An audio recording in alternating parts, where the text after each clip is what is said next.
Hello guys, मेरा नाम है रजत प्रकाश और आपका स्वागत है हमारे यूट्यूब चैनल द फिजिकर में। तो गाइस, जैसे कि हमने अपनी पिछली वीडियो में लैग्रेंजे मैकेनिक्स को स्टार्ट किया था, जिसमें हमने ये देखा था कि लैग्रेंजे मैकेनिक्स क्यों ज़्यादा प्रेफरेबल है as compared to the Newtonian mechanics. ठीक है, तो उसके बारे में हमने डिटेल में डिस्कस किया। हमने कुछ इंपॉर्टेंट टर्म्स देखी, लाइक सिस्टम क्या होता है, डिग्री ऑफ फ्रीडम क्या होता है, कंस्ट्रेंट्स क्या होती हैं। तो उसके सभी डेफिनेशन को हमने क्लियर आउट किया था और हमने कहा था कि हम अपने आगे आने वाली वीडियो में इसके बारे में डिटेल में डिस्कस करेंगे, डिग्री ऑफ फ्रीडम और कंस्ट्रेंट की टाइप्स और उसके इंपॉर्टेंट न्यूमेरिकल जो कि डिफरेंट एग्जामिनेशंस में पूछे जाते हैं। तो अभी तक आपने हमारी पिछली वीडियो नहीं देखी है तो प्लीज उसको जरूर चेकआउट करना, लिंक आपको डिस्क्रिप्शन बॉक्स में मिल जाएगा। और जो भी नए व्यूअर्स हमें पहली बार हमारी वीडियो को देख रहे हैं, अभी तक आपने हमारे चैनल को सब्सक्राइब नहीं किया तो प्लीज सब्सक्राइब जरूर कर लीजिए, बेल के नोटिफिकेशन आइकन को जरूर प्रेस करिए ताकि आपको आगे आने वाली वीडियोस के बारे में नोटिफिकेशन मिलती रहे। और उसी के साथ साथ आपको ये बता देना चाहता हूं कि हमारे पार्टिकल फिजिक्स की टाइमलाइन कंप्लीट हो चुकी है, जिसमें हमने सभी चीजों को डिटेल में डिस्कस किया from basic to advance level, और जितने भी क्वेश्चन हमारे एग्जाम में पूछे जाते हैं उसको भी हमने कवर अप किया है, तो प्लीज उसे जरूर देखिए। और उसी के साथ साथ हमने क्वांटम मैकेनिक्स भी स्टार्ट कर रखी थी, जिसमें हमने टूल्स ऑफ क्वांटम मैकेनिक्स तक चीजों को कवर अप किया है और आगे भी करेंगे। बस आगे आने वाले एग्जाम्स को ध्यान में रखते हुए, जो कि BHU एंड DU का आ रहा है, उसमें कुछ MSc का भी क्वेश्चन पूछा जाता है, जिसमें कई बच्चे उनको अटेम्प्ट नहीं कर पाते हैं जो कि BSc के लिए ही प्रिपेयर्ड होते हैं। तो उन बच्चों के लिए मैं कुछ पैरेलली रैंडम टॉपिक्स को कवर अप कर रहा हूँ जो कि बहुत इंपॉर्टेंट है और पूछे ही जाते हैं। तो उसमें लैग्रेंजियन हैमिल्टोनियन जरूर आता है, तो इसलिए मैं इन चीजों को भी कवर अप कर रहा हूं। तो प्लीज आप उन सभी वीडियोस को जरूर चेकआउट करना, लिंक आपको डिस्क्रिप्शन बॉक्स में मिल जाएगा। और उसी के साथ साथ हमारा टेलीग्राम ग्रुप भी है, जिसमें हम सभी मटेरियल्स को फ्री ऑफ कॉस्ट अपलोड करते हैं, चाहे वो बुक्स हो, DPP शीट्स हो, असाइनमेंट्स हो या मॉक टेस्ट हो, शॉर्ट नोट्स हो या नोटिफिकेशंस हो, जो भी हमारे एग्जाम्स के रिगार्डिंग हो, जो भी क्वेरीज हो, सब कुछ हमारा उन टेलीग्राम ग्रुप में डिस्कस किया जाता है। तो अभी तक आपने ज्वाइन नहीं किया तो सभी का लिंक आपको डिस्क्रिप्शन बॉक्स में मिल जाएगा गाइस, प्लीज उसको जरूर चेकआउट करना एंड ज्यादा से ज्यादा लोगों के साथ शेयर करिएगा ताकि वो भी इन चीजों का फायदा उठा सके। और अगर आपको ये वीडियो अच्छी लगती है तो प्लीज लाइक जरूर करेगा और शुरू से अंत तक देखिएगा, क्योंकि बहुत ही इंपॉर्टेंट होने वाला है और सभी चीजों को हम डिटेल में डिस्कस करेंगे और आपकी सारी क्वेरीज दूर हो जाएंगी। तो अपना सपोर्ट दिखाइए और दूसरे लोगों को भी शेयर करिए। तो without wasting any more time, let's start the video. तो जैसे कि गाइस, हमने अपनी पिछली वीडियो में भी डिग्री ऑफ फ्रीडम को डिस्कस किया था, तो जस्ट आपको रिवाइंड कराने के लिए कि डिग्री ऑफ फ्रीडम क्या था, जो हमारे नए व्यूअर्स हैं उनको लिंक अप करने के लिए इस वीडियो से, तो मैं थोड़ा सा डिस्कशन करने वाला हूँ यहाँ पर। तो हमने जैसे कि हमने अपनी पिछली वीडियो में एग्जांपल लिया था कि डिग्री ऑफ फ्रीडम क्या होता है। बेसिकली अगर हम शॉर्ट टर्म में बोलें तो डिग्री ऑफ फ्रीडम बेसिकली कि हमारे पास कितने नंबर ऑफ इंडिपेंडेंट वेरिएबल्स हैं। जितने नंबर ऑफ इंडिपेंडेंट वेरिएबल्स होंगे उतनी ही आपकी डिग्री ऑफ फ्रीडम भी होगी। फॉर एग्जाम्पल हमने लिया था, मान लो कि हमारे पास कोई चीटी है, मान लेते हैं कि हमारे पास कोई चीटी है जो कि मूव करे किसी स्ट्रेट वायर के अलोंग, ठीक है। तो हमें खाली एक ही कोऑर्डिनेट चाहिए उसके मोशन को स्पेसिफाई करने के लिए किसी भी टाइम में, ठीक है। तो उसको हम क्या बोलेंगे कि उसकी डिग्री ऑफ फ्रीडम क्या हो सकती है, 1 हो सकती है। सिमिलरली हमने बोला कि मान लो कि वही चीटी अगर मूव कर रही है, अगर वही चीटी मूव कर रही है किसी XY प्लेन में, ठीक है, तो हमें खाली 2 कोऑर्डिनेट चाहिए उसके पोजीशन को स्पेसिफाई करने के लिए किसी भी टाइम में, है ना। तो हम कह सकते हैं कि उसका डिग्री ऑफ फ्रीडम क्या हो सकता है, 2 हो सकता है उस सिस्टम में। Is it clear? सिमिलरली हमने बोला कि मान लेते हैं कि हमारे पास एक फ्लाई है, मान लेते हैं कि हमारे पास एक फ्लाई है जो कि X, Y, Z तीनों डायरेक्शन में मूव कर सकता है, ठीक है, स्पेस में कहीं भी मूव कर सकता है। तो उसमें हम क्या बोल सकते हैं कि उसकी डिग्री ऑफ फ्रीडम क्या होगा, 3 हो सकता है ना। तो इन जनरल हम डिग्री ऑफ फ्रीडम को क्या डिफाइन कर सकते हैं कि कितने नंबर ऑफ इंडिपेंडेंट वेरिएबल हमें जरूरी हैं किसी भी डायनेमिकल सिस्टम के कॉन्फ़िगरेशन को डिफाइन करने के लिए। डायनेमिकल सिस्टम मतलब किसी मोशन में अगर कोई पार्टिकल है उस सिस्टम में मूव कर रहा है, तो कितने नंबर ऑफ इंडिपेंडेंट वेरिएबल्स की जरूरत है उस डायनेमिकल सिस्टम को स्पेसिफाई करने के लिए, तो वो डिग्री ऑफ फ्रीडम कहलाता है दोस्तों। ये हमने डिस्कस किया था अपने पिछली वीडियो में, ठीक है। मान लेते हैं कि हमारे पास कोई भी एक सिस्टम है, ठीक है, खाली एक पार्टिकल का, तो हम कह सकते हैं उसके 3 डिग्री ऑफ फ्रीडम है, कहीं भी मूव कर सकता है, X में, Y में, Z में, है ना। अगर बोल लो कि हमारे पास 2 पार्टिकल हैं और कहीं भी फ्री है वो मूव करने के लिए, तो उस केस में सिस्टम में उसका डिग्री ऑफ फ्रीडम क्या होगा दोस्तों, 6 होगा, है ना।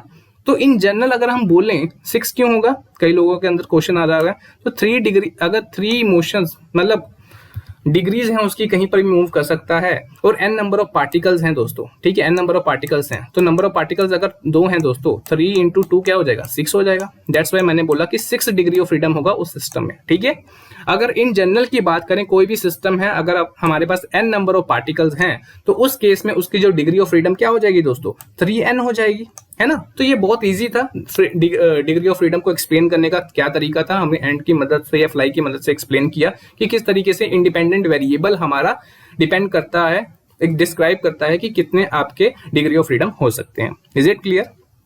चलिए अब हम कंस्ट्रेंट की बात करते हैं दोस्तों, क्योंकि ये बहुत ही इंपॉर्टेंट रोल प्ले करता है आपका। अगर आप इसको इन्वॉल्व नहीं करते हैं तो आपके बहुत सारे क्वेश्चन सोल्व नहीं हो पाएंगे, ठीक है। तो थोड़ा ध्यान से देखना। पिछली वीडियो में भी हमने इसके खाली डेफिनेशन को देखा था, यहाँ पर हम डेफिनेशन भी देखेंगे और इसकी टाइप्स भी देखेंगे और इसके रिलेटेड जितने भी हमारे केसेस बनते हैं विद न्यूमेरिकल्स, सभी चीजों को डिस्कस करेंगे। तो थोड़ा ध्यान से देखना, एंड तक देखना थोड़ा, ठीक है। तो कंस्ट्रेंट बेसिकली क्या होता है दोस्तों, कोई भी मोशन है हमारे पार्टिकल का जो कि सिस्टम में है, अगर उसके वो किसी रुकावट के अनुकूल वो बढ़ने की कोशिश कर रहा है। मान लेते हैं कि आप कहीं एक्स डायरेक्शन में मूव करने, मैंने बोला कि आपको खाली एक्स डायरेक्शन में ही मूव करना है। मान लेते हैं कि मैंने आपको बोला कि आपको खाली एक्स डायरेक्शन में ही मूव करना है, वाई और जेड डायरेक्शन में मूव नहीं करना है। तो मैंने एक कंस्ट्रेंट लगा दी दोस्तों कि आप खाली एक्स में मूव कर सकते हो, वाई और जेड में मूव नहीं कर सकते हो। तो वो पार्टिकल को मैं रिस्ट्रिक्ट कर रहा हूं किसी पर्टिकुलर डायरेक्शन में मूव करने के लिए। तो इस टाइप की कंस्ट्रेंट को हम क्या बोलते हैं दोस्तों, कंस्ट्रेंट ऑफ मोशन। मतलब मैं किसी की मोशन को कंस्ट्रेंट कर रहा हूं, मतलब पर्टिकुलर कर रहा हूं कि भाई तुम वहीं पर मूव करो, कहीं और मत जाओ, ठीक है। तो इस टाइप के कंस्ट्रेंट को क्या बोलते हैं, constraint of motion. Is it clear? ठीक है। तो इसको अगर हम थोड़ा और इलेबोरेट करके लिखें, अगर आप एग्जाम्स के लिए प्रिपेयर करें, अगर आप डेफिनेशन चाहते हो तो यहां पर आप लिख सकते हो कि कंस्ट्रेंट बेसिकली क्या होते हैं, they are the some geometrical restrictions जिसको सेटिस्फाई करते हैं बाय सम कोऑर्डिनेट्स या कोऑर्डिनेट डिफरेंसेस, और समटाइम हम कह सकते हैं वेलोसिटीज रेदर देन कोऑर्डिनेट्स। इसका मतलब क्या हुआ, मतलब कंस्ट्रेंट कुछ इस तरीके के ज्योमेट्रिकल रिस्ट्रिक्शंस होते हैं, ठीक है। आइदर वो पोजीशन बेसिस होते हैं, आइदर वो वेलोसिटी बेसिस होते हैं। इसका मतलब क्या हुआ, मतलब कुछ कंस्ट्रेंट्स होते हैं कि हम बोल सकते हैं कि हमारा खाली पोजीशन के बेसिस पे डिपेंड कर रहा है, ठीक है। मान लेते हैं किसी पार्टिकल को हम स्लाइड कर रहे हैं, मान ले कोई अलमारी है उसको हम स्लाइड कर रहे हैं, तो वो पोजीशन के ऊपर डिपेंड कर रहा है, जो फ्रिक्शन उसके ऊपर लग रहा है ना, एक जगह से दूसरी जगह पे हम उसको मूव करने की कोशिश कर रहे हैं। जो रुकावट है, जो फोर्स है, रिस्ट्रिक्ट फोर्स है, जो कि ऑपोजिट डायरेक्शन में फ्रिक्शन के रूप में लग रही है, वो उसको आगे जाने से रोक रही है दोस्तों, ठीक है। तो वो पोजीशन बेसिस है। कई होती है वेलोसिटी बेसिस जो फ्री फॉल कर रही होती है ना, कि खाली वहीं पर वो मूव करेगा, एक्स वाई पे, जेड में मूव नहीं करेगा। तो इस टाइप की कंस्ट्रेंट को हम वेलोसिटी बेसिस बोलते हैं, जो कि हम आगे टाइप्स में पढ़ेंगे, ठीक है। तो जस्ट आपको ये डेफिनेशन पता होनी चाहिए। अगर आप पेपर्स के लिए तैयार कर रहे हैं, बीएससी में या एमएससी में है, तो आपके लिए बहुत इंपॉर्टेंट है। ये सारी डेफिनेशंस को भी लिख सकते हो, ठीक है। बस आपको पता होना चाहिए कंस्ट्रेंट होता क्या है। चलिए अब बेसिकली कंस्ट्रेंट इक्वेशन को क्या किस तरीके से लिखते हैं वो जरूरी आपको पता होना चाहिए, ठीक है। तो मान लेते हैं कि आपके पास कोई भी पार्टिकल है जिसके कुछ कोऑर्डिनेट्स हैं और उसकी कुछ वेलोसिटी है किसी सिस्टम में। तो अगर उसके ऊपर कुछ रिस्ट्रिक्शंस लगी हुई हैं, अगर उसके ऊपर कुछ रिस्ट्रिक्शंस लगी हुई हैं, तो वो कुछ इक्वेशन को सेटिस्फाई करता है, ठीक है। तो वो एक इक्वेशन को सेटिस्फाई करता है जिसको हम इस रूप में लिख सकते हैं दोस्तों, ठीक है। आप देख सकते हैं जो हमारा फंक्शन एफ है वो किस किस पर डिपेंड करता है, डिस्टेंस के ऊपर, एस यहाँ पर स्पीड मतलब वेलोसिटी के ऊपर डिपेंड कर रहा है, और टाइम के ऊपर डिपेंड करवा रहा है, ठीक है। और इन सभी का फंक्शन कहीं ना कहीं इक्वल टू 0 के बराबर आता है, ठीक है। तो इस टाइप के इक्वेशन को हम दोस्तों क्या बोलते हैं, कंस्ट्रेंट इक्वेशन बोलते हैं। क्या बोलते हैं, कंस्ट्रेंट इक्वेशन बोलते हैं। फिर से बता रहा हूं कि मान लेते हैं कि कोई भी पार्टिकल है हमारा सिस्टम में, वो कोऑर्डिनेट और वेलोसिटीज उसकी कुछ ना कुछ है। मान लेते हैं कि x1 y1 उसके कोऑर्डिनेट हैं और v1 v2 उसकी वेलोसिटीज हैं, वेरी कर रही हैं डिफरेंट प्लेसेस में। तो उसके ऊपर अगर कोई रिस्ट्रिक्शंस लगी हुई हैं तो वो कुछ इक्वेशन को सेटिस्फाई करेगा। तो वो इक्वेशन इस फॉर्म में आप लिख सकते हो दोस्तों, ठीक है। द फंक्शन जो कि स्पीड, डिस्टेंस और टाइम के ऊपर डिपेंड करती है, उन सभी का फंक्शन कहीं ना कहीं इक्वल टू 0 के बराबर आ रहा है, तो उस इक्वेशन को आप क्या बोलोगे, कंस्ट्रेंट इक्वेशन बोलोगे, ठीक है दोस्तों। ये आपको लिखना आना चाहिए, पता होना चाहिए। कहीं भी अगर आपको पूछ लिया जाए तो आपको पता होना चाहिए कि कंस्ट्रेंट इक्वेशन को लिखते कैसे हैं। Is it clear? चलिए आगे बढ़ते हैं। तो टाइप्स ऑफ कंस्ट्रेंट देख लेते हैं दोस्तों। अगर आपको टाइप्स पता होंगी, उसकी डेफिनेशन क्लियर होंगी, तभी आप डिफरेंट टाइप के सिस्टम को डिफाइन कर सकते हो और उसी के बेसिस पे आप अपने फॉर्मूला को अप्लाई कर सकते हो, ठीक है। तो सबसे पहला जो टाइप है हमारा कंस्ट्रेंट का वो है क्लेरोनोमस और स्टेशनरी कंस्ट्रेंट, ठीक है। क्या है, क्लेरोनोमस और स्टेशनरी कंस्ट्रेंट, ठीक है। तो वो कोरस्पॉन्डिंग कंस्ट्रेंट इक्वेशन वो हमारी कंस्ट्रेंट इक्वेशन जिसमें टाइम का रोल नहीं होता है दोस्तों, जिसमें टाइम की क्वांटिटी इन्वॉल्व नहीं होती है, तो उस टाइप के हम इक्वेशन को, कंस्ट्रेंट इक्वेशन को क्या बोलते हैं? क्लेरनोमस या stationary constraint. Is it clear? जिसमें टाइम का कंपोनेंट इन्वॉल्व नहीं होता है कंस्ट्रेंट इक्वेशन में, तो उसको हम क्लेरनोमस स्टेशनरी या स्टेशनरी कंस्ट्रेंट बोलते हैं। Is it clear? चलिए एक एग्जांपल देख लेते हैं। ठीक है, तो वो इक्वेशन जिसमें टाइम का रोल प्ले नहीं होता, टाइम इंडिपेंडेंट होता है, उसको हम क्लेरनोमिक या स्टेशनरी कंस्ट्रेंट बोलते हैं। ठीक है, तो यहाँ पर एग्जांपल लिया गया है दोस्तों, हमारे पास एक्स वाई प्लेन है। ठीक है, एक्स वाई कोऑर्डिनेट एक्सिस है, जिसमें हमारे पास एक प्लेन है दोस्तों, एक प्लेन है जो कि एंगल थीटा पे है। ठीक है, एक बीड है, ठीक है, एक मोती है, कुछ भी बीड है जो कि स्लाइड कर रहा है दोस्तों। ठीक है, इस प्लेन के थ्रू। ठीक है, ये हमारा फिक्स्ड है दोस्तों प्लेन। ठीक है, ये हमारा फिक्स्ड है प्लेन। ठीक है, ये रोटेट नहीं हो रहा है, कुछ नहीं हो रहा है, ये सिंपल प्लेन है जिसमें एक बीड स्लाइड कर रहा है। तो ये कंस्ट्रेंट हमारा होलोनोमिक है दोस्तों। होलोनोमिक तो अभी मैं बताऊंगा होता क्या है, पर ये क्लेरनोमिक है। क्लेरनोमिक का मतलब क्या है दोस्तों? कि इसमें टाइम डिपेंडेंसी नहीं है। क्यों नहीं है, जरा हम देख लेते हैं। ठीक है, क्योंकि बीड जिस पे स्लाइड कर रहा है दोस्तों, वो एक फिक्स्ड रोड के ऊपर हो रहा है। एक फिक्स्ड रोड है हमारे पास, या प्लेन बोल सकते हैं, जिसके ऊपर वो बीड हमारा स्लाइड कर रहा है। तो अगर हम कंस्ट्रेंट इक्वेशन निकालना चाहते हैं तो किस तरीके से निकाल सकते हैं? आप देख सकते हो, ये जो बीड की जो हाइट है फ्रॉम द रेफरेंस लेवल, वो वाई है ना, वाई है, यहाँ पर मेंशन किया हुआ ये वाई है। और यहाँ पर जो इसका डिस्टेंस है ओरिजिन से, वो क्या है? एक्स है। ठीक है, तो आपको पता है tan थीटा किसके बराबर है? तो दोस्तों परपेंडिकुलर अपॉन बेस। तो परपेंडिकुलर आपका क्या है? वाई, और बेस क्या है आपके पास? x। तो आपने लिख दिया y इज इक्वल टू किसके बराबर हो जाएगा दोस्तों? रीअरेंज करोगे तो y is equal to x tan theta. ठीक है, तो आप देख सकते हो दोस्तों, इस इक्वेशन में आपका टाइम का तो कंपोनेंट है ही नहीं है, यहाँ पर तो एंगल है। ठीक है ना, टाइम का तो कंपोनेंट है ही नहीं है। तो हमारी डेफिनेशन भी तो यही कहती है कि वो कंस्ट्रेंट इक्वेशन जिसमें टाइम की डिपेंडेंसी नहीं हो, ठीक है, टाइम इंडिपेंडेंट हो, तो उस टाइप के कंस्ट्रेंट इक्वेशन को हम क्लेरनोमिक या स्टेशनरी कंस्ट्रेंट बोलते हैं। ठीक है, तो ये हमारी इक्वेशन ऑफ कंस्ट्रेंट आपको निकालनी भी आनी चाहिए। अगर आपको बाई चांस कहीं पूछ लिया जाए कंस्ट्रेंट इक्वेशन कैसे निकालनी है, तो आपको ये सारी चीजें पता होनी चाहिए। दैट्स व्हाई मैं ये एग्जांपल्स को ले रहा हूं। ठीक है, तो आपको डिग्री ऑफ फ्रीडम तो निकालना आता है दोस्तों। आपके पास एक कंस्ट्रेंट इक्वेशन है। ठीक है, आपको पता है एक्स वाई प्लेन है, तो आपके पास कोऑर्डिनेट एक्सिस जो डिफाइन करने के लिए चाहिए किसी भी डायनेमिकल सिस्टम को, वो 2 है। तो यहाँ पर 2 आ गया। ठीक है, और यहाँ पर n आता है दोस्तों। ठीक है, अगर मैं रफ लिखूं यहाँ पर k कर दीजिए, 2n माइनस k ले लेते हैं रफ, हमारे पास जो फॉर्मूला है डिग्री ऑफ फ्रीडम का। यहाँ पर नंबर ऑफ पार्टिकल्स कितने हैं दोस्तों? एक बीड है हमारे पास, तो यहाँ पर क्या आ जाएगा? 2, और यहाँ पर 1 आ जाएगा, है ना। और कंस्ट्रेंट इक्वेशन क्या है दोस्तों? एक ही तो हमारे पास, ये वाली।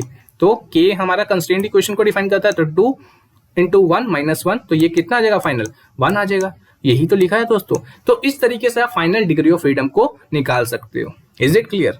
तो क्लेरनोमिक कंस्ट्रेंट इक्वेशन आपको समझ आ गई। चलिए आगे मूव करते हैं। अब हेनोमोवस कंस्ट्रेंट इक्वेशन को देखते हैं दोस्तों। वो हमारे पास कंस्ट्रेंट इक्वेशन जो टाइम डिपेंडेंट होता है।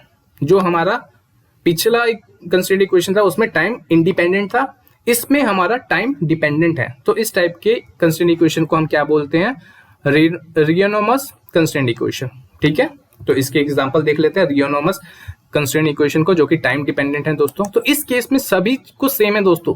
अगेन हम 2 कोऑर्डिनेट एक्सिस ले रहे हैं, एक्स एंड वाई। ठीक है, इस केस में जो हमारा जो बीड है वो भी स्लाइड कर रहा है, पर कहां पर स्लाइड कर रहा है? एक रोटेटिंग रोड में। ये जो रोड देख रहे हो दोस्तों, ये रोटेटिंग रोड है। ठीक है, इसमें एंगल वेरी कर रहा है। पहले हमारा क्या था? प्लेन रोड था, है ना, फिक्स्ड रोड था, वो रोटेट नहीं हो रहा था, पर यहाँ पर एंगल से रोटेट हो रहा है। तो एंगल रोटेट हो रहा है दोस्तों एंगुलर फ्रीक्वेंसी में। आपको पता है ओमेगा थीटा किसके बराबर हो जाता है? अगर रोटेटिंग एंगल की बात करते हैं, ओमेगा टी के बराबर हो जाता है। तो इस केस में दोस्तों हमारा टी का कंपोनेंट भी इन्वॉल्व हो गया, मतलब टाइम डिपेंडेंसी आ गई इसमें, है ना। तो अगेन वही इक्वेशन से हम कंस्टेंट इक्वेशन निकाल सकते हैं। tan theta is equal to y upon x, मतलब परपेंडिकुलर अपॉन बेस। यहाँ पर theta is equal to omega t के बराबर आ जाएगा, और टी का कंपोनेंट आ गया दोस्तों, तो यहाँ पर वो हेनोमिक कंस्ट्रेंट इक्वेशन आ जाएगा। यहाँ पर आप होलोनोमिक देख रहे होगे, बार बार आप सोच रहे होगे होलोनोमिक है क्या, तो इसको आगे आने वाली टाइप में मैं आपको एक्सप्लेन करूंगा। ठीक है, पर अभी के लिए आप ये समझ लो कि ये रियोनोमिक कंस्ट्रेंट इक्वेशन के बराबर आ रहा है। Is it clear? Definition clear हो गई, एग्जाम्पल से क्लियर हो गया। चलिए आगे मूव करते हैं। तो होलोनोमिक कंस्ट्रेंट क्या होता है? बार बार हमने अभी पिछले केसेस में देखा होलोनोमिक बार बार आ रहा है। ठीक है, तो होलोनोमिक कंस्ट्रेंट्स होते हैं क्या? तो वो कंस्ट्रेंट इक्वेशन जिसमें वेलोसिटीज कंपोनेंट इन्वॉल्व नहीं होती हैं पार्टिकल की सिस्टम में। ठीक है, तो उस टाइप के कंस्ट्रेंट इक्वेशन को हम क्या बोलते हैं? Holonomic constraint.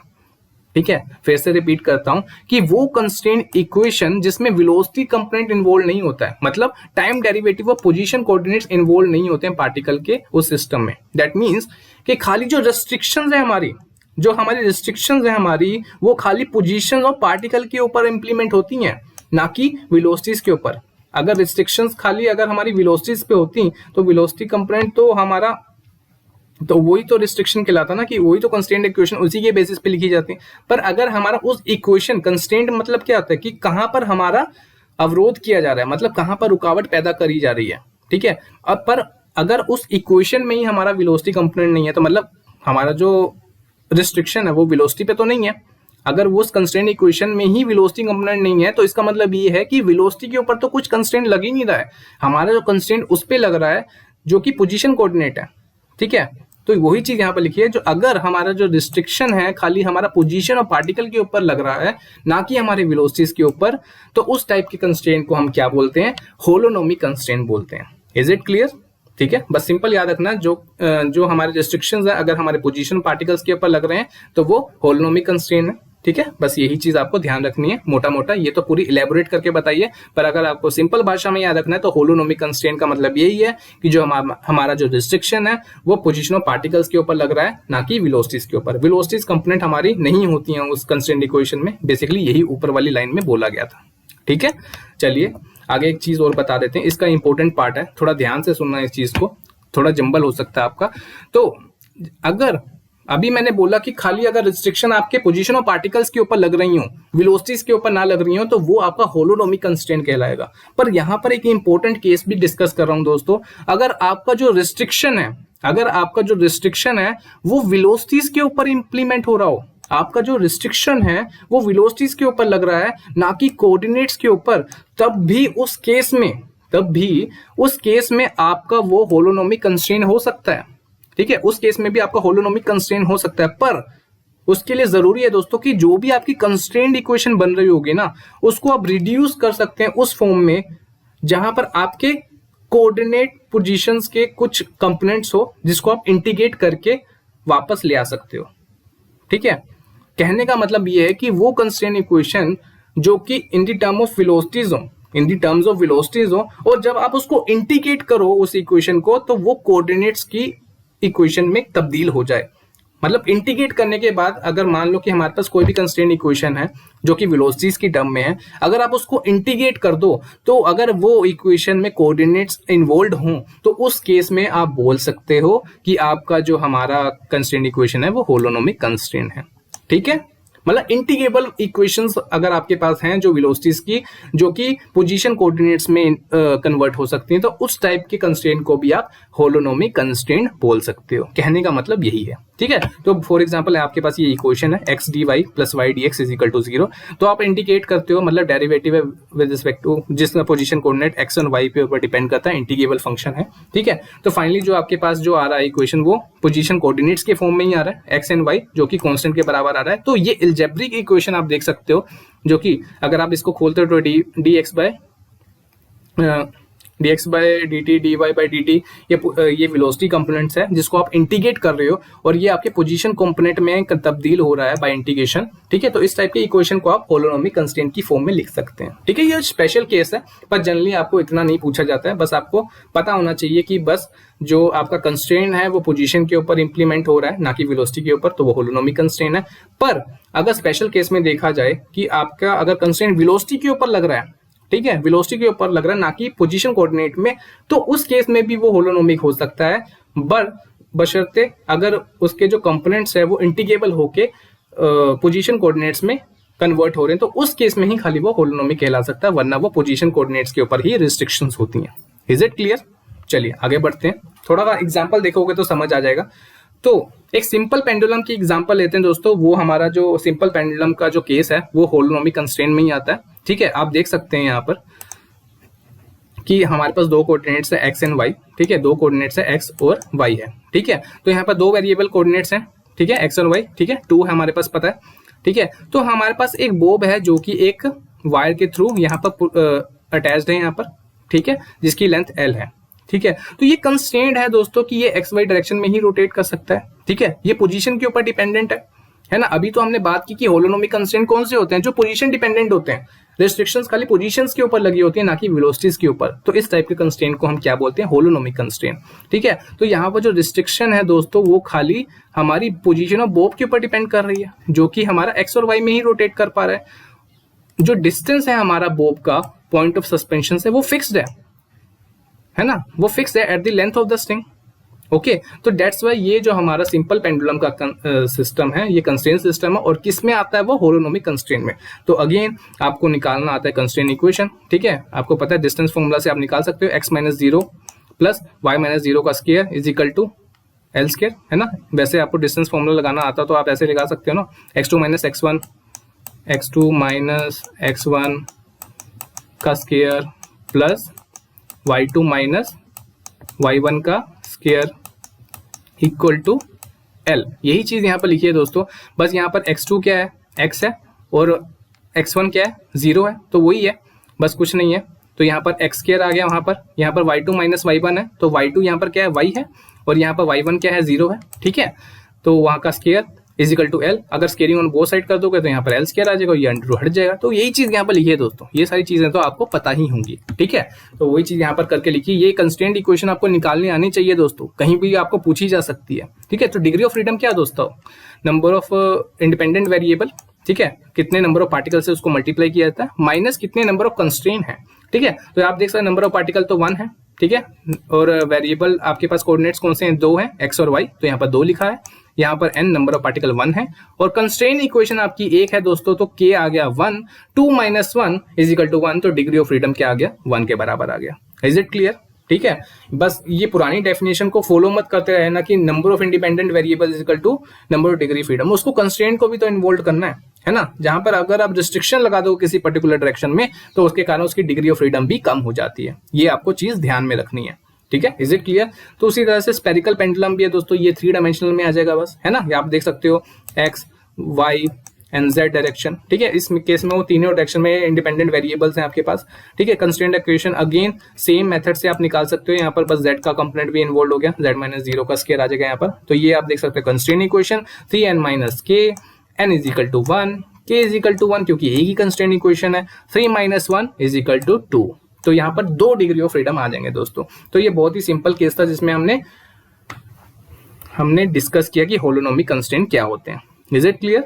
चलिए आगे मूव करते हैं। तो एक तीसरी एग्जांपल भी ले लेते हैं दोस्तों, जिसके केस में हम डिस्कस कर सकते हैं कि होलोनोमिक कंस्ट्रेंट किस तरह से हम देख सकते हैं। तो आपके पास एक वेज है दोस्तों, एक वेज है, आप देख सकते हैं 2 कोऑर्डिनेट एक्सिस है आपके पास, x एंड y। एक वेज है जिसमें एक हमारा पार्टिकल है, कोई भी बॉक्स है, मान लो वो स्लाइड कर रहा है, ठीक है, नीचे के थ्रू। इसकी पोजीशन कोऑर्डिनेट्स क्या है दोस्तों, x1 y1। ठीक है, तो आप देख सकते हो ये जो है पोजीशन, ये y कोऑर्डिनेट एक्सिस से ये x1 है। ठीक है, और ये वेज की जो डिस्टेंस है ये x2 है।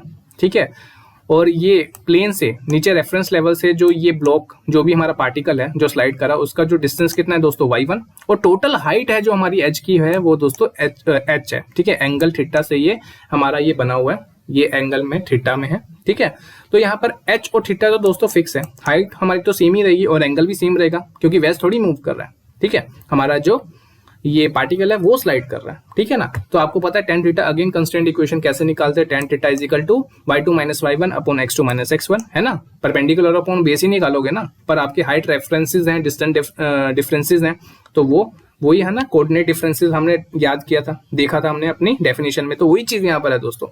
तो y2 माइनस y1, तो y2 क्या है दोस्तों, यहाँ पर h है, y1 ये हो गया, x2 माइनस x1, यहाँ पर ये डिफरेंस हो गया हमारे ये पोजीशन के बेसिस पे वेज और पार्टिकल के डिफरेंस, ये आ गया हमारा ऊपर।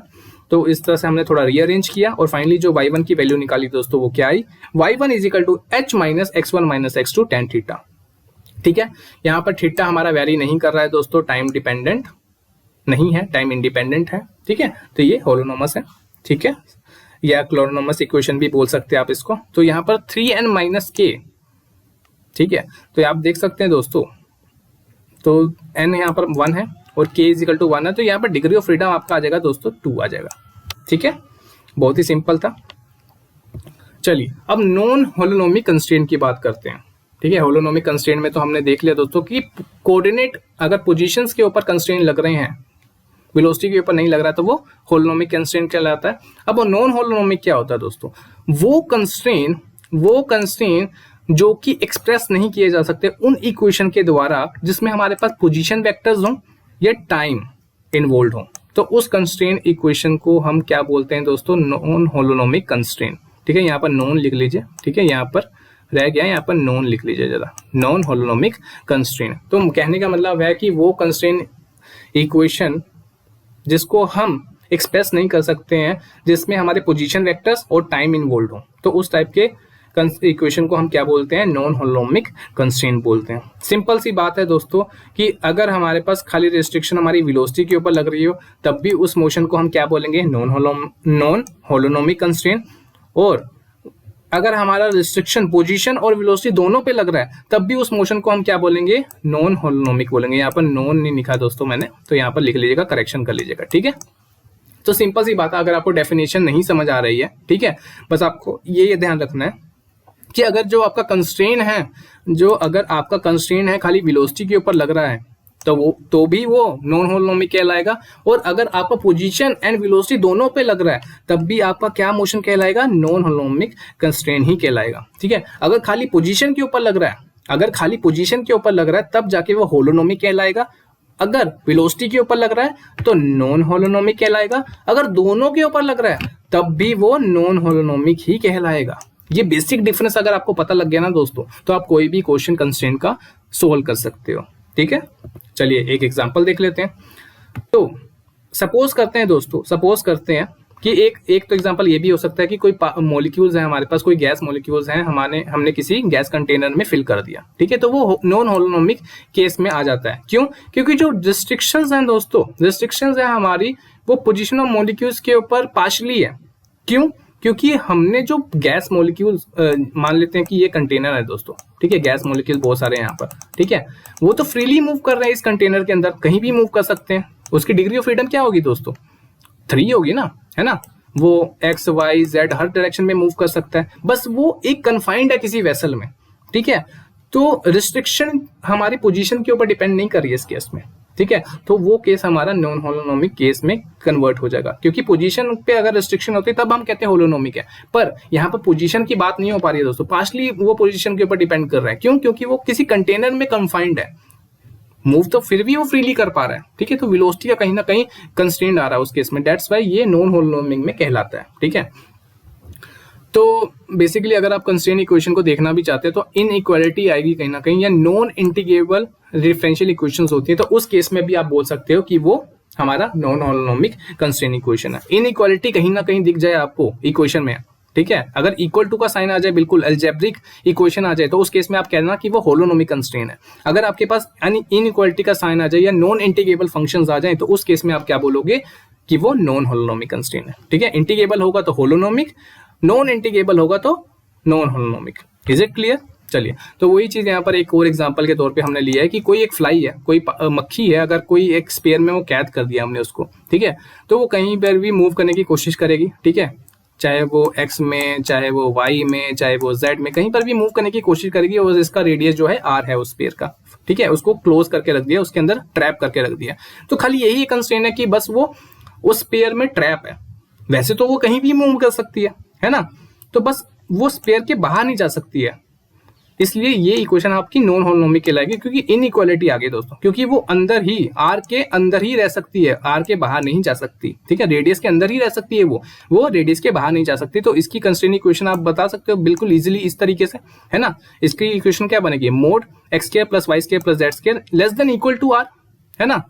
इक्वलिटी तो तब आती ना जब वो बाहर जा सकता था या उस सरफेस पे बैठ सकता था, पर ऐसा तो नहीं है, पर वो अंदर ही रह सकता है, या तो सरफेस पे बिल्कुल सतह पे हो सकता है, या तो बिल्कुल अंदर रह सकता है ना, या तो बिल्कुल सतह पे रहेगा या तो अंदर ही रहेगा, बाहर नहीं जा सकता। दैट्स व्हाई ये इनइक्वालिटी का साइन आ गया, वहां से ही हमें पता लग जाता है कि ये नॉन होलोनोमिक कंस्ट्रेंट है। ठीक है, तो यहाँ पर नंबर ऑफ इंडिपेंडेंट वेरिएबल्स है 3, पार्टिकल है एक, कंस्ट्रेंट की इक्वेशन कोई भी नहीं है, पोजीशन ना वेलोसिटी। तो दैट्स व्हाई आपकी जो डिग्री ऑफ फ्रीडम क्या हो जाएगी दोस्तों? 3 आ जाएगी, 3n माइनस के हमारा है 0, दैट्स व्हाई वो आपका डिग्री ऑफ फ्रीडम कहलाएगा। जो नॉन होलोनोमिक के केस में हमारी कंस्ट्रेंट्स नहीं लगती हैं दोस्तों, कंस्ट्रेंट इक्वेशंस नहीं होती हैं, वो उसका इम्पैक्ट डिग्री ऑफ फ्रीडम में नहीं पड़ता, ये चीज ध्यान रखना, ठीक है। चलिए आगे बढ़ते हैं। तो कोई एक अगेन हमारे पास एग्जांपल है कि मान लेते हैं कि हमारे पास एक्स वाई प्लेन में कोई डिस्क हमारी जो है वो रोल कर रही है, ठीक है। तो वो भी हमारी नॉन होलोनोमिक कंस्ट्रेंट में ही कहलाता है, ठीक है। मान लेते हैं कि हमारा जो डिस्क है ये वाई एक्सिस की तरफ रोटेट कर रहा है, आगे की तरफ मूव कर रहा है, जैसे कि पहले ये था और यहाँ पर फाइनली पहुंच चुका है, ठीक है। इसका रेडियस आर है स्फीयर का और वो वी वेलोसिटी से आगे मूव कर रहा है किसी एंगल थीटा में, ठीक है। और इसका जो एंगुलर फ्रीक्वेंसी है वो ओमेगा है। अगर आप इसके कंपोनेंट्स को रिजोल्व करोगे तो वाई डायरेक्शन में वी कोस थीटा है, और अगर जेड डायरेक्शन में जाओगे जहां पर इसका कंपोनेंट नहीं है, पर आप इसको क्या लिख सकते हो, v sine theta minus x cap, क्योंकि नीचे एक्स है दोस्तों, तो ऑपोजिट डायरेक्शन में अगर मूव करेगा तो वो एक्स डायरेक्शन में इसको आप लिख सकते हो, है ना, माइनस एक्स, क्योंकि ऑपोजिट डायरेक्शन बिल्कुल एक्स की है। तो दो कंपोनेंट्स में इसको रिजोल्व कर लिया हमने दोस्तों, वी कोस थीटा जो कि वाई डायरेक्शन में, और आपके ऑपोजिट जेड डायरेक्शन में जो जा रहा है वो क्या है, v sine theta minus x cap, ठीक है। तो अगर प्योर रोलिंग की बात करें दोस्तों, है ना, विदाउट स्लिपिंग की बात करें, तो उस केस में जो आपकी वेलोसिटी होती है जो स्फीयर की, कोई भी पार्टिकल है जो स्फीयर है जो रोटेट कर रहा है विदाउट स्लिपिंग, तो उस केस में आपकी वेलोसिटी क्या होती है दोस्तों, v is equal to r omega. जब हम रोटेशनल मोशन पढ़ेंगे तब भी हम डिटेल में इस चीज को डिस्कस करेंगे, है ना। तो ओमेगा किसके बराबर होता है दोस्तों, d phi by D t, जो एंगल है ना, कितने एंगल से रोटेट कर रहा है पर यूनिट टाइम, है ना। तो omega is equal to d phi by D t, ये तो आपको पता ही है। तो आप लिख सकते हैं दोस्तों v को इस तरीके से, v is equal to R D phi by D T, और V Y is equal to किसके बराबर है दोस्तों, वी कोस थीटा, है ना। यही तो अभी डिस्कस किया, वी वाई के डायरेक्शन में जो वेलोसिटी कितनी है, वी कोस थीटा, ओके। अगर आप इसका डेरिवेटिव लेते हैं विद रिस्पेक्ट टू टी, आप लिख सकते हो ना d y by D t को, सॉरी वी वाई को क्या लिख सकते हो, d y by D t तो लिख सकते हो, है ना, क्योंकि वेलोसिटी क्या होता है, डिस्प्लेसमेंट अपॉन टाइम ही तो होता है, rate of change of displacement कितने टाइम में हो रहा है ना, तो d y by D t लिख सकते हो। और यहाँ पर आपका जो v था उसको आप क्या लिख सकते हो, v को, ये जो आपकी वैल्यू निकाली थी r d phi by D t, यहाँ पर आप वैल्यू पुट कर दोगे, और ये कोस थीटा तो था ही, ठीक है। अब इसको रीअरेंज करोगे तो आपके पास फाइनली जो आंसर आएगा दोस्तों, ये आ जाएगा d y is equal to R D phi cos theta, है ना, ये आ सकता है, ठीक है ना। इसका D T D T cut जाएगा अगर आप इसको करोगे, तो फाइनली आपके पास क्या बचेगा, d y is equal to R D phi cos theta. Similarly आप एक्स डायरेक्शन में वी एक्स जो आपके पास है, ठीक है, आपके पास सिंपली जो वी एक्स है तो वो कितना है, v x is equal to minus v sine theta, ठीक है, जो कि जेड डायरेक्शन में हमने देखा था, आप देख सकते हो ये वाला, है ना, माइनस वी साइन थीटा। तो v x is equal to minus v sine theta है, तो इसको भी अगेन आप सोल्व करोगे इसी तरीके से, तो क्या आ जाएगा, d x is equal to minus r D phi sine theta, ठीक है। अगर आप इन दोनों को डिवाइड कर दोगे दोस्तों, तो आपके पास क्या आएगा, d y by d x is equal to minus cot theta, है ना, कोस अपॉन साइन क्या होता है, कोट थीटा होता है, ठीक है। अगर आप इसको इंटीग्रेट करते हो दोस्तों, तो आपके पास क्या होता है, ये वाली इक्वेशन आ जाएगी। आप देखोगे दोस्तों इस केस में जो आपका थीटा है वो तो वेरिएबल है, ठीक है, वो फिक्स नहीं है, ठीक है। इसको फर्दर हम इंटीग्रेट नहीं कर सकते, जो वेरिएबल होता है उसको फर्दर इंटीग्रेट कैसे करोगे। तो सिंपल सी बात है, अगर हम रोलिंग की केस की बात करते हैं तो उस केस में जो होता है हमारा वो नॉन होलोनोमिक कंस्ट्रेंट कहलाता है, ठीक है। आपने देखा था कि जो बीट थी हमारी, बीट थी जो हमने देखा था, अगर वो हमारा रोटेटिंग प्लेन में अगर वो स्लाइड कर रहा था, उस केस में ओमेगा टी आ रहा था, टाइम डिपेंडेंट वाला आ रहा था, है ना, रोनोमिक कंस्ट्रेंट इक्वेशन, है ना। तो उस केस में भी हमने बोला था कि नॉन होलोनोमिक में आता है ना। When the motion is along curved line then it is holonomic constraint. अगर ये मोशन, अगर ये खाली हमारा रोटेटिंग प्लेन में नहीं होता, सॉरी, अगर ये जो मोशन है हमारा कर्व्ड लाइन में हो रहा होता, तब हम कहते कि ये होलोनोमिक कंस्ट्रेंट है, ठीक है। बट हमारा ये जो मोशन है स्ट्रेट लाइन के अलोंग हो रहा है, दैट्स व्हाई हम कह रहे हैं कि ये हमारा जो मोशन है वो नॉन होलोनोमिक कंस्ट्रेंट है, ठीक है। अगर रोलिंग है हमारा प्लेन में हो रहा है तब वो नॉन होलोनोमिक है, अगर वो कर्व्ड लाइन में होता तब उस मोशन को हम क्या बोलते, होलोनोमिक कंस्ट्रेंट बोलते। तो ये थे हमारे सारे एग्जांपल्स, ये जो हमारी टाइप्स थी कंस्ट्रेंट की जो हमने देखी। आई होप आपको यहाँ तक सभी कुछ समझ आ गया होगा डिग्री ऑफ फ्रीडम और कंस्ट्रेंट्स के बारे में। तो अपने नेक्स्ट वीडियो में हम कोऑर्डिनेट एक्सिस और काइनेटिक एनर्जी की डिफरेंट टर्म्स को देखेंगे, और हम उसके बाद वेरिएशनल प्रिंसिपल, हैमिल्टोनियन प्रिंसिपल और उसके बाद लैग्रेंज को इंट्रोड्यूस करेंगे। तो अगर आपको अभी तक पूरी वीडियो समझ आ गई है, अच्छी लगी, तो प्लीज लाइक जरूर करेगा, शेयर करेगा अपने दोस्तों के साथ, ताकि वो भी इस वीडियो का फायदा उठा सके। मिलते हैं आपको नेक्स्ट वीडियो में, टिल देन गुड बाय।